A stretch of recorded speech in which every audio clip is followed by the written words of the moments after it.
Hi friends, நான் மீஷோவில் 8 box உள்ளது மாதிரி 8 பாக்ஸ் இருக்கிற ஒரு set container, kitchen container order பண்ணியிருந்தேன்.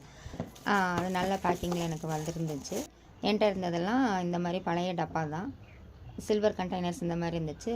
அதையெல்லாம் சேஞ்ச் பண்ணிவிட்டு நம்மளும் கிச்சனுக்கு புதுசாக இருக்கிற மாதிரி ஒரு டெக்கரேட் பண்ணுவோம். அதுவும் இல்லாமல் பொருள் வந்து வெளியில் தெரிகிற என்னென்ன நம்ம எந்த அளவில் வச்சுருக்கோம் அப்படின்றதுலாம் தெரிகிற மாதிரி நல்லாவே இருந்துச்சு. அதனால் இந்த மாதிரி ஆர்டர் பண்ணி நான் வாங்கியிருந்தேன். நம்ம அந்த க்ளோசரில் வந்து சிலிக்கான் ரிங் மாதிரி கொடுத்துருக்கறதுனால நம்மளுக்கு ஏர்டைட்டாகவும் இருக்கும், சீத்ரூவாகவும் பார்க்குறதுக்கு நல்லாயிருக்கும். நல்லா லெட்டு போட்டு மூடிட்டோம்னா நல்லா டைட்டாகவே இருந்துச்சு. வெறும் பாக்ஸ் தான் வளையிற மாதிரி இருந்தது. ஆனால் கீழே விழுந்தாலும் உடையில. நான் செக் பண்ணி பார்த்தேன், எந்த ஒரு ப்ராப்ளமும் இல்லை. இருந்தாலும் நான் யூஸ் பண்ணிவிட்டு எப்படி இருக்குது அப்படின்றதையும் நான் ரிவ்யூ பண்ணுறேன். இனிமே இதில் நான் ஒரு 12 பாக்ஸஸ் ஆர்டர் பண்ணியிருக்கேன். ஸ்கொயர் டைப் இருக்கிறதுனால நம்ம கவுண்டர்லேயோ நம்ம செல்ஃப்லையோ அடுக்கி வைக்கிறதுக்கு ரொம்ப நீட்டாகவே இருந்துச்சு. உங்களுக்கு வேணும்னா நீங்களும் மீஷோவில் ஆர்டர் பண்ணி வாங்கிக்கோங்க.